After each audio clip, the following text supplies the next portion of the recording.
किसान वाणी कार्यक्रम सुनने सभी श्रोताओं के मैं राजेंद्र सिंह बिस्टिक नमस्कार। श्रोताओं बहुत बहुत स्वागत है आप लोगों ना हमारे किसान वाणी कार्यक्रम में। और यह कार्यक्रम प्रायोजक छन कृषि एवं किसान कल्याण मंत्रालय भारत सरकार। श्रोताओं बात करनू प्रधानमंत्री धन धान्य कृषि योजना। प्रधानमंत्री श्री नरेंद्र मोदी आज पीएम धन धान्य कृषि योजना, दलहन मिशन और अन्य योजनाओं का उद्घाटन दिल्ली में करो। यह कार्यक्रमों का सिद्ध प्रसारण अलमाड़ जिला सभ्य विकास खंड मुख्यालयों, कृषि विज्ञान केंद्र मटेला, विवेकानंद पर्वती कृषि संस्थान और जनपदा कई अन्य जागन में सुनी गो। यह वर्चुअल कार्यक्रम में ज़्यादा संख्या में ग्रामीणों और कृषकों हिस्से ले। श्रोताओं जनपद इस तरह मुख्य कार्यक्रम जिला मुख्य सभागार कक्ष में प्रदर्शित करी गई और यह कार्यक्रम में शासन प्रशासन अनेक अधिकारियों सहित ज़्यादा संख्या में जनपदा किसानों प्रतिभाग करो और प्रधानमंत्री श्री नरेंद्र मोदी के विचारों को सुनो।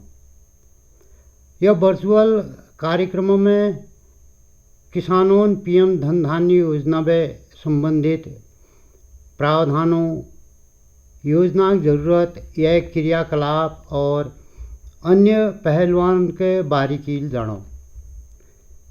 यह उद्घाटन समारोह में प्रधानमंत्री नरेंद्र मोदी 42,000 करोड़ रुपए है अधिक कृषि परियोजनाओं का शुभारंभ करो।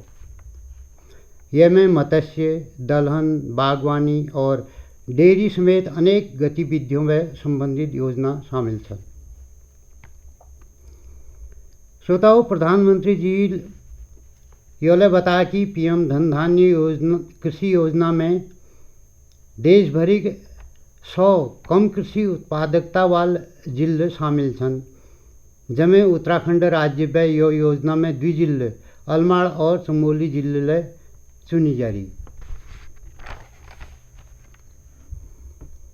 श्रोताओं बात करनू पीएम धन धान्य कृषि योजना के छे।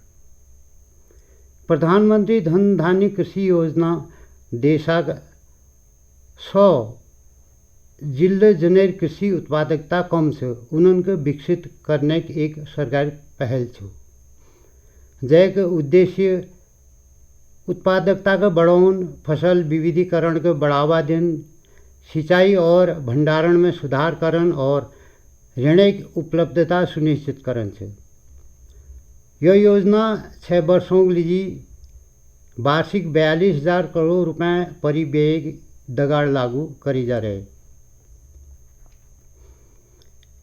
यह नीति आयोग, कृषि विश्वविद्यालयों और 11 मंत्रालयों का सहयोग जिला स्तरीय योजनाओं के माध्यम काम करें और ग्रामीण आजीविका के बढ़ावा दिवेर आत्मनिर्भर भारत लक्ष्य के प्राप्त करने पर केंद्रित है। श्रोताओं यह योजना मुख्य उद्देश्य छन कम उत्पादकता वाले जिलों में कृषि उत्पादकता का बढ़ाउन, किसानों के विभिन्न फसलों को और प्रोत्साहित करन, सिंचाई सुविधा और भंडारण क्षमता में सुधार करन, किसानों के लिए अल्पकालिक और दीर्घकालिक ऋण की सुलभता सुनिश्चित करन और फसल और जल प्रबंधन के माध्यम से सतत कृषि पद्धतियों को बढ़ावा दें। तो श्रोताओं प्रधानमंत्री धन धान्य कृषि योजना ग्रामीण किसानों के लिए एक वरदान साबित हो सकें। अगर किसान भाई बहनी सही सलाह और जानकारी लिबे यह योजना के माध्यम कार्य करो तो वो जरूर कृषि क्षेत्र या यह योजना द्वारा संचालित अन्य क्षेत्रों में क्रांतिकारी परिवर्तन ला सकनी। श्रोताओं यह तो सी आप लोगों देखे विचार बातचीत आप कार्यक्रम में आगे सुनो एक संदेश।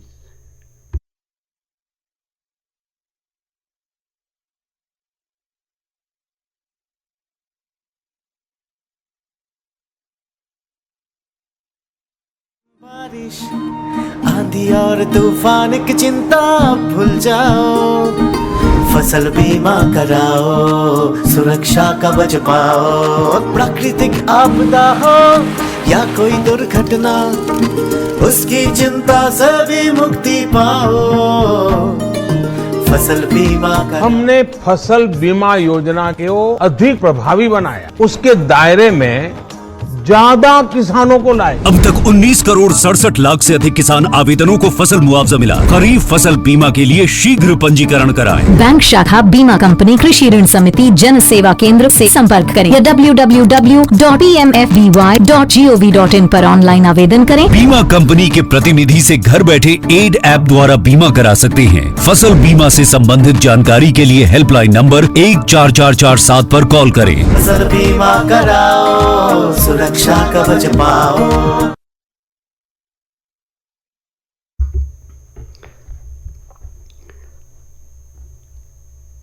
श्रोताओं, कार्यक्रम में अगेन आपू लोगन को सुनोनो एक भेंट वार्ता सूक्ष्म सिंचाई प्रणाली विषय पर डॉक्टर DC मिश्रा जुदगिर, प्रमोद पांडे जी ये भेंट वार्ता।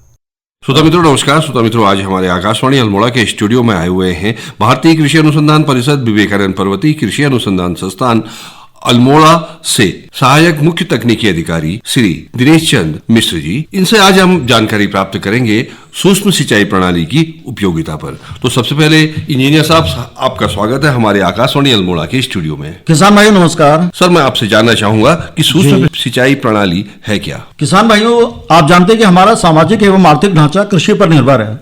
समुचित एवं समय पर सिंचाई अधिक उत्पादन का प्रमुख कारक है। साथ ही खाद एवं उच्च प्रजाति के बीजों का प्रयोग सिंचाई पर निर्भर करता है। सिंचाई हेतु जल की उपलब्धता जो है वो अगले 10 से 15 वर्षों में लगातार कम होती जाएगी। ये देखा गया है कि पर्वतीय कृषि की उत्पादकता बढ़ाने में सिंचाई की कमी सबसे बड़ी बाधा है जी। पर्वतीय क्षेत्रों में प्रयुक्त लिफ्ट इरिगेशन का व्यय बहुत ज्यादा है, क्योंकि इसमें पानी को 40 से 80 मीटर तक उठाना पड़ता है। इस जल को सतही सिंचाई विधियों से प्रयोग में लाया जाता है जी। यद्यपि इन सतही सिंचाई विधियों में कम लागत आती है, लेकिन जब हम के तकनीकी एवं फसल उत्पादन पहलुओं के बारे में सोचते हैं तो पता चलता है कि इनसे अनेक हानियां भी है जी। पारंपरिक विधियों से सिंचाई करने में सिंचित जल का 30 से 35% भाग ही पौधों के उपयोग हेतु उपलब्ध हो पाता है, शेष भाग का अपव्यय हो जाता है। इसके साथ ही अन्य परेशानियां जुड़ी हैं, जैसे कम जल उपयोग क्षमता एवं जल के साथ रासायनिक पदार्थों के गहरे रिसाव के कारण भूमिगत जल का प्रदूषण। इसके अतिरिक्त यह विधि पानी की उपलब्धता पर निर्भर करती है, न कि फसल की आवश्यकता पर जी। अतः इस विधि में पानी की उपलब्धता तथा आवश्यकता के बीच सामंजस्य नहीं होता है। इसलिए किसान भाइयों, अधिकतम जल उत्पादकता के उद्देश्य को प्राप्त करने के लिए सूक्ष्म सिंचाई प्रणाली का उपयोग बहुत आवश्यक है जी। ये जो प्रणाली है जी जी डॉक्टर साहब, इजराइल में विकसित की गई। इसे विश्व की अति आधुनिक तकनीक माना जाता है। यह प्रणाली जल की अत्यधिक कमी वाले क्षेत्रों के लिए उपयुक्त है। जनसंख्या वृद्धि के साथ फसल उत्पादन बढ़ाने के लिए आवश्यक है कि अधिक भूमि को सिंचित बनाया जाए, और यह तभी संभव है जब हम कुछ फसलों के लिए सतही सिंचाई का क्षेत्रफल जो है वो घटाएं और सूक्ष्म सिंचाई प्रारंभ करें। तो डॉक्टर साहब, ये जो क्रियाविधि है, प्रणाली है, इसकी क्रियाविधि क्या है? किसान भाइयों, इस प्रणाली में जल का प्रयोग कम मात्रा में बार बार सीधे पौधों की जड़ों में और कम दबाव की वितरण प्रणाली द्वारा किया जाता है।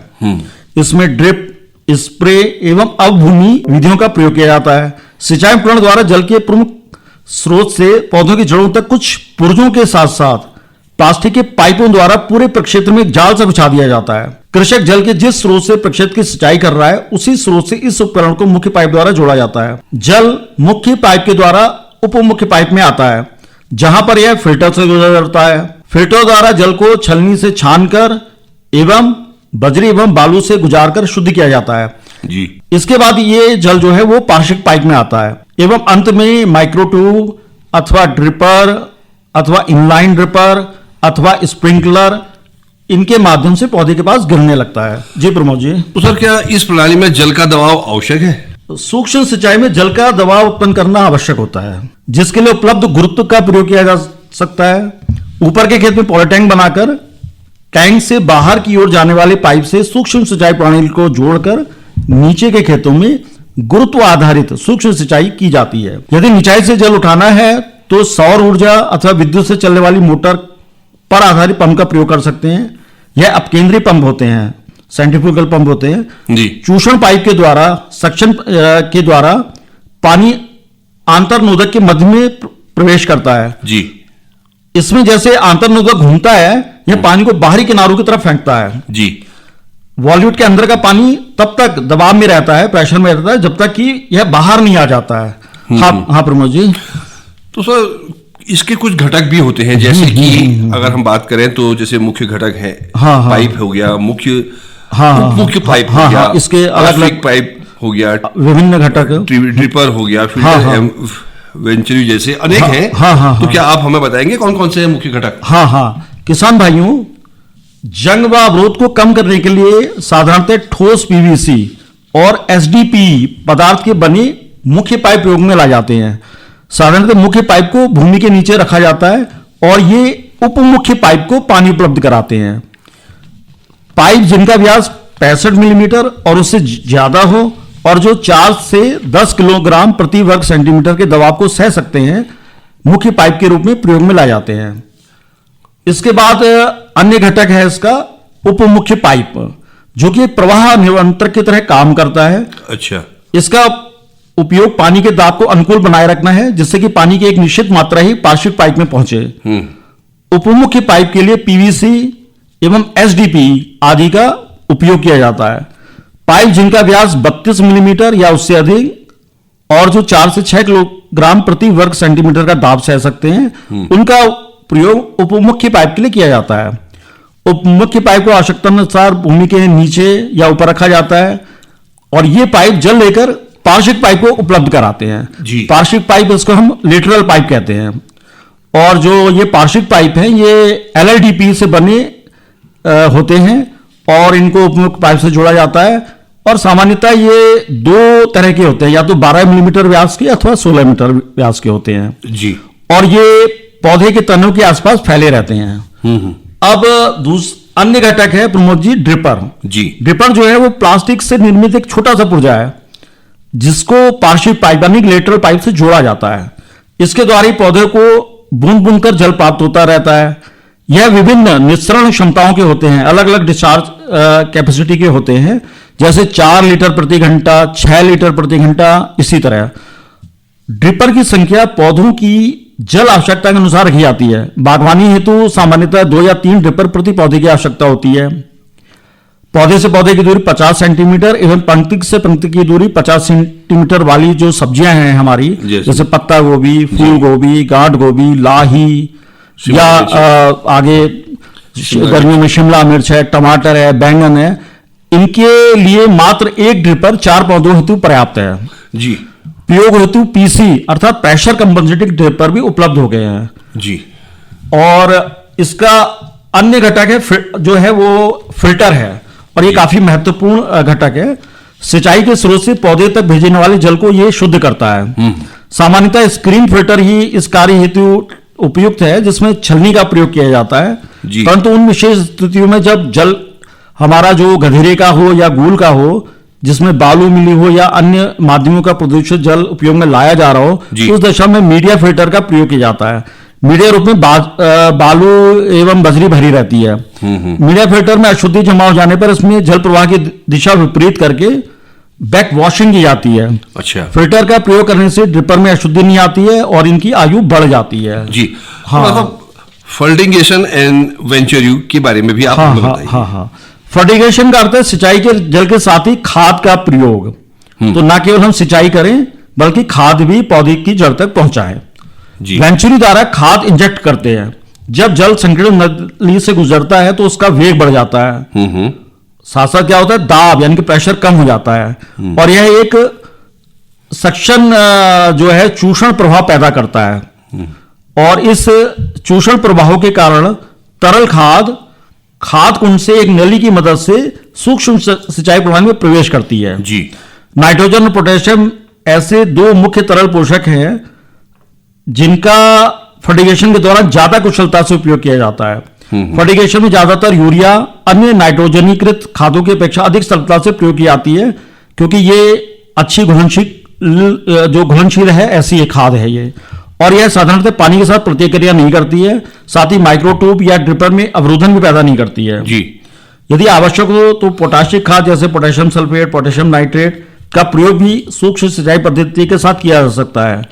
जो फॉस्फोरस वाली खाद है उनका फर्टिगेशन प्रयोग नहीं किया जाता है, क्योंकि इनके प्रयोग से माइक्रो ट्यूब या हमारे जो ड्रिपर हैं या माइक्रो स्प्रिंकलर हैं वो अवरोधित हो जाते हैं, चोक हो जाते हैं। जी, तो डॉक्टर साहब इस प्रणाली के क्या क्या लाभ है?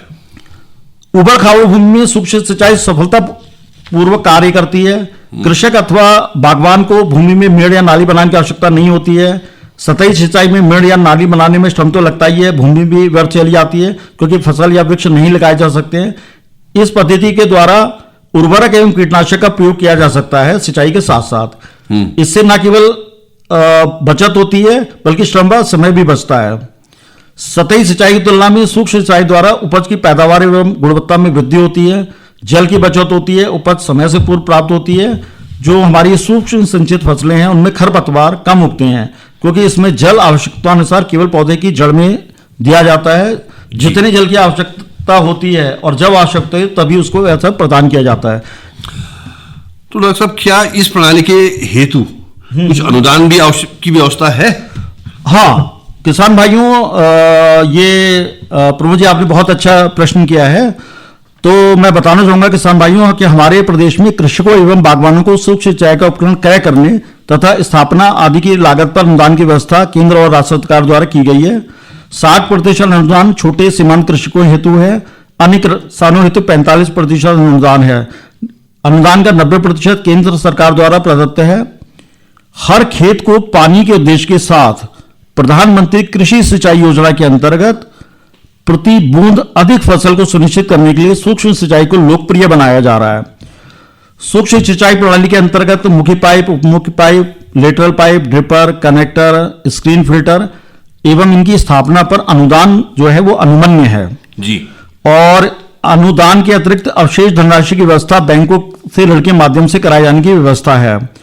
और इस प्रणाली को स्थापित करने हेतु फर्मों का पंजीकरण किया गया है। फर्म यह कार्य अपने अधिकृत डीलर या डिस्ट्रीब्यूटर के माध्यम से करती है।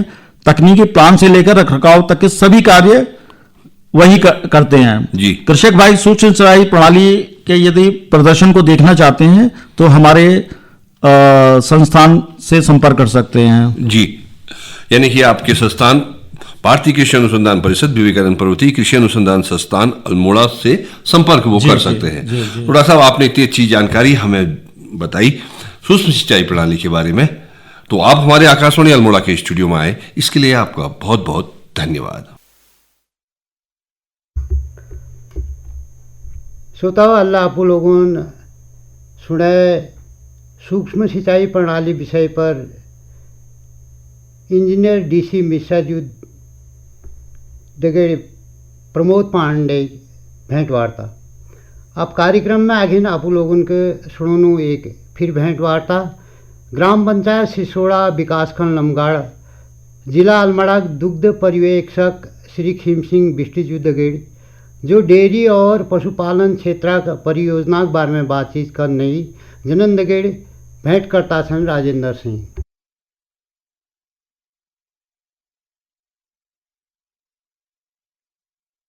आज किसान वाणी क्षेत्र संकलित भेंट वार्ता में हमारे साथ जुड़ रहे हैं दुग्ध संघ पर्यवेक्षक श्री खीम सिंह बिष्ट जी, जो हमारे साथ पशुपालन क्षेत्र की परियोजनाओं से संबंधित बातचीत कर रहे हैं। बिष्ट जी, बहुत बहुत स्वागत है आपका हमारे इस कार्यक्रम में। तो आपका भी बहुत बहुत धन्यवाद। सबसे पहले आप हमारे श्रोताओं को अपना परिचय देंगे।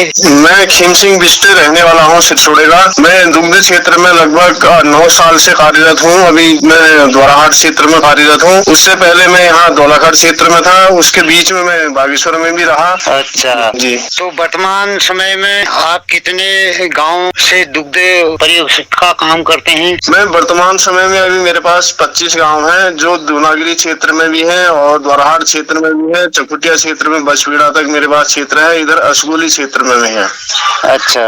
25 समितियों में कार्यरत हूँ मैं अभी। समिति का दूध देखता हूँ। तो आपके क्षेत्र में में दुग्ध संग्रहण ठीक ठाक हो जाता है? हाँ, मेरे क्षेत्र में दुग्ध संग्रहण ठीक ठाक है। लगभग कोई फैमिली ऐसी भी है जो कि 25-30 लीटर दूध पर डे देती है। 3-4 जानवर पाले हैं उन लोगों ने। अच्छा, बड़ी अच्छी बात है। तो बिष्ट जी, पशुपालन क्षेत्र की आजकल हाल में ही 17 परियोजनाएं चली हैं, इसके बारे में आप क्या जानते हैं? अब इसमें हमारे साथ जो परियोजना जुड़ी है, हम एक एनसीडीसी परियोजना से जुड़े हुए हैं। इसमें एनसीडीसी परियोजना में हम एससी परिवार या महिला के लिए हमारे पास जो वहाँ से अनुदान आता है वो 75% आता है, और सामान्य जाति पुरुष के लिए जो है 50% अनुदान होता है। और उसमें हम जानवर बाहर से कराते हैं, उसके कुछ लिमिटेड फर्म है, उनसे हम जानवर कराते हैं।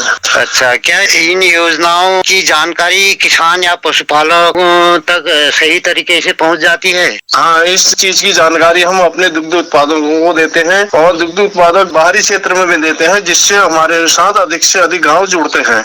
अच्छा, तो आपके यहाँ राष्ट्रीय गोकुल मिशन योजना के तहत नस्ल सुधार कार्यक्रम कैसे लागू किया जा रहा है? उसके लिए हमारे वहाँ पिछले वर्ष पशु सखी की ट्रेनिंग कराई गई थी, जिसमें हमारे कुछ सचिव लोग भी गए थे और कुछ पर्यवेक्षक लोग भी गए थे। ट्रेनिंग कराई गई ऋषिकेश से, तो वो लोग भी कुछ नस्ल सुधार कार्यक्रम चला रहे हैं वो लोग भी। अच्छा, तो आपके क्षेत्र में कृत्रिम गर्भाधान की सुविधा भी उपलब्ध है? जी हाँ, कृत्रिम गर्भाधान की सुविधा भी उपलब्ध है, तो वर्तमान समय में चल रही है अभी। अच्छा, पशुपालन विभाग भी चलाता है, वेब सेंटर से भी चलती है। अच्छा जी। तो बिष्ट जी, राष्ट्रीय पशुधन मिशन से पशुपालकों को क्या लाभ मिल रहे हैं? इसमें कुछ तो पशुपालन विभाग भी इसमें लाभ देता है।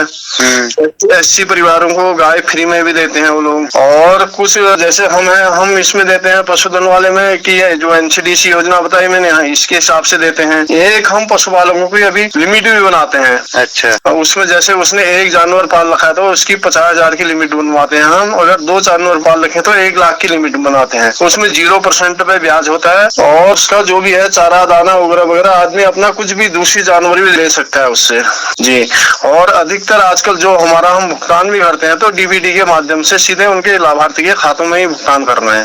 अच्छा, मतलब लेन देन के लिए डिजिटल प्लेटफॉर्म का प्रयोग किया जाता है? जी हाँ, अधिक से अधिक डिजिटल प्लेटफॉर्म का प्रयोग करना है। आपके क्षेत्र में थोक दुग्ध शीतक की व्यवस्था भी है? जी हाँ, दुग्ध औषधन केंद्र हमारा वहाँ चौखटिया में है। अच्छा, वहाँ पर लगभग पर डे आजकल तो 3500 के आसपास दूध आ रहा है वहाँ पर, जो हमारा समितियों से कलेक्शन होता है 3500 के आसपास है। अच्छा, तो बिष्ट जी, डेयरी पशुओं के लिए चारा व पोषण आहार की व्यवस्था कैसी होती है? हम उसमें कैल्शियम भी देते हैं, मिनरल मिक्सचर भी देते हैं, और पशु आहार भी देते हैं, और सैलेज भी देते हैं। जो हम पशु आहार देते हैं उसमें 50% अनुदान पे देते हैं पशु आहार। जी। और जो हमारा भूसा है उसमें भी हम 50% अनुदान है हमारा। जो और सैलेज बन के आता है, जो घसारी योजना चली है, अच्छा, ये हमारा सीधे रुद्रपुर से आता है, उसमें 75% अनुदान है, केवल 25% उसने व्यय करना है। अच्छा जी। और जो हम कैल्शियम बनाते हैं उसमें भी 50% पे देते हैं, अनुदान पे देते हैं। अच्छा, मिनरल मिक्सचर देते हैं, उसको 50% अनुदान में देते हैं। अच्छा, तो पशुपालकों के लिए प्रशिक्षण या जागरूकता कार्यक्रम भी आयोजित किए जाते हैं? यहाँ ये हम एनडीटीवी के माध्यम से इसी पिछले महीने में हमारे उधर को हुए थे। लगभग हर ब्लॉकों में होते रहते हैं जागरूकता कार्यक्रम। जी। अभी जैसे हम लाभांश बांटते हैं तो कोई भी समिति में, वहाँ पर भी हमें हमारे उच्च अधिकारी जो आते हैं, हमारे पशुपालन विभाग से जो डॉक्टर लोग आते हैं, वो हर चीज की जानकारी देते हैं। अच्छा, तो पशुधन स्वास्थ्य और टीकाकरण कार्यक्रम कितनी नियमितता से चलाया जाता है? जहाँ पर जैसे जिस टाइप से हमारी पब्लिक जागरूक होती है, वो भी उस हिसाब से वहाँ पर कि हमें हर 3 महीने में, हर 6 महीने में टीका करना है। बाई चांस बहुत से गाँव में लोग ऐसे भी होते हैं वो टीकाकरण नहीं कराना चाहते, तो वहाँ पर मजबूरी होती है विभाग को भी, नहीं तो हर 3 महीने 6 महीने में टीकाकरण होता है। अच्छा, तो बिष्ट जी ये बताइए, महिला स्वयं सहायता समूह को डेयरी में उनकी भागीदारी बढ़ाने के लिए क्या कदम उठाए जा सकते हैं? महिला स्वयं सहायता समूह को भागीदारी बढ़ाने के लिए उनके मार्फत से, समूह की मार्फत से हमारे प्रधान प्रबंधक महोदय को एक आवेदन किया जाएगा कि हम इसी समूह में कार्य करते हैं और हम दुग्ध का उत्पादन करना चाहते हैं, और हमारे वहाँ जो है महिला डेयरी खोल दी जाए। वो हमारे पास से साल में लक्ष्य आते हैं 4, 5, 6, तो केवल महिलाओं के लिए होता है। उसमें हम महिलाओं को वहाँ संगठन बैठक के बाद हम इनको हर चीज की वर्मी कंपोस्ट पार्ट की ट्रेनिंग दिलाते हैं, चारे की ट्रेनिंग दिलाते हैं, और अन्य भी जितने भी परीक्षण होते हैं प्रशिक्षण दिलाते हैं। प्रशिक्षण दिलाने के बाद इनका हम 3-4 बीजे भी कराते हैं बाहर क्षेत्रों में कि कैसा वहाँ कैसा डेवलप हो रहा है करके, उसको भी हम पिछली बार ये हमारे प्रभा रावत जी हैं, यही हमारे लमटाने की हैं और वो उधम सिंह नगर में अध्यक्ष हैं। अच्छा, वर्तमान में पिछली बार हम महिलाओं को लेके वहीं गए थे। उनका फार्म लगभग 200-250 जानवर पालते हैं वो। अच्छा, यही की हमारी पहाड़ी है, बिल्कुल पहाड़ी में बोलते हैं, 200-250 जानवर पालते हैं। वहाँ का प्लेटफार्म दिखाया, उनका पूरा जानवरों का प्लेटफार्म दिखाया कि जानवर कैसे रहते हैं, क्या करते हैं, गाभिन जानवरों को कहाँ रखा जाता है, बच्चों को कहाँ रखा जाता है, कौन से बाड़े में रखा जाता है। हर एक जानवर का खान पान भी अलग अलग हिसाब से हो जाता है। फिर तो युवा वर्ग को डेयरी व्यवसाय से जोड़ने के लिए कोई योजना है?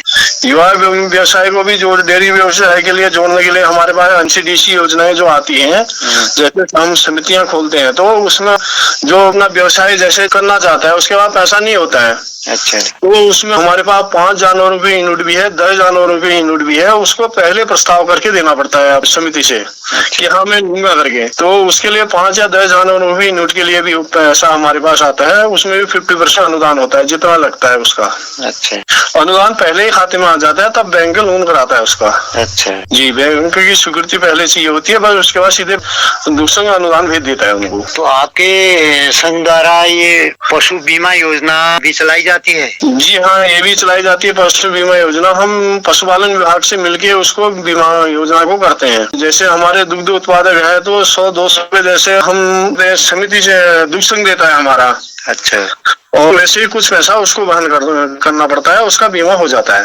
अच्छा जी, लाभार्थी का बीमा हो जाता है। कहीं ना कहीं दुग्ध संघ हमारे ग्रामीण युवा वर्ग और महिला सशक्तिकरण को आगे बढ़ाने के लिए कार्यरत है। जी जी जी, आजकल हमारे वहाँ पहाड़ों में और कोई ऐसे साधन भी नहीं है जिससे हम आजीविका चला सकते हैं, क्योंकि हमारा क्षेत्र जो है पहाड़ी क्षेत्र है। यहाँ पर बंदर सूअरों का इतना आता है कुछ पूछो मत। इसलिए मेन व्यवसाय हमारे क्षेत्र में जो है दूध का व्यवसाय है। तो बिष्ट जी, आप हमारे श्रोताओं को या हमारे युवा वर्ग को पशुपालन क्षेत्र में आय कैसे बढ़ाई जा सकती है, इसके लिए आप क्या संदेश देना चाहेंगे? मैं इसके लिए यही संदेश देना चाहता हूँ अपने भाइयों को, छोटे भाइयों को, अपने बड़े भाइयों को और अपनी बहनों को कि आप आजकल हमारे पहाड़ में और कोई रोजगार नहीं है, आप पशुपालन ही करिए। पशुपालन में आपको हर जगह से अनुदान भी मिलता है, दूसरे वरीयता भी मिलती है और आगे पहुंचोगे तो वहाँ पर आगे आपको पुरस्कृत भी किया जाएगा। कोई भी हमारा बेरोजगार भाई है, कोई भी हमारा वो है, तो उसमें कम लागत में अधिक लाभ आदमी कमा सकता है। जी जी, बहुत अच्छी बात कही बिष्ट जी। आपने अपना अमूल्य समय निकालकर हमसे भेंट वार्ता की और अपने विचार हमसे साझा किए, इसके लिए आपका बहुत बहुत धन्यवाद। श्रोताओ, एक दगड आज किसान वाणी कार्यक्रम को इतने समाप्त करना वक्त होगा। आगे अंक में आप लोगों फिर भेंट हुए, तब तक लीजिए मैं राजेंद्र सिंह बिष्ट का आज्ञा दियो। नमस्कार।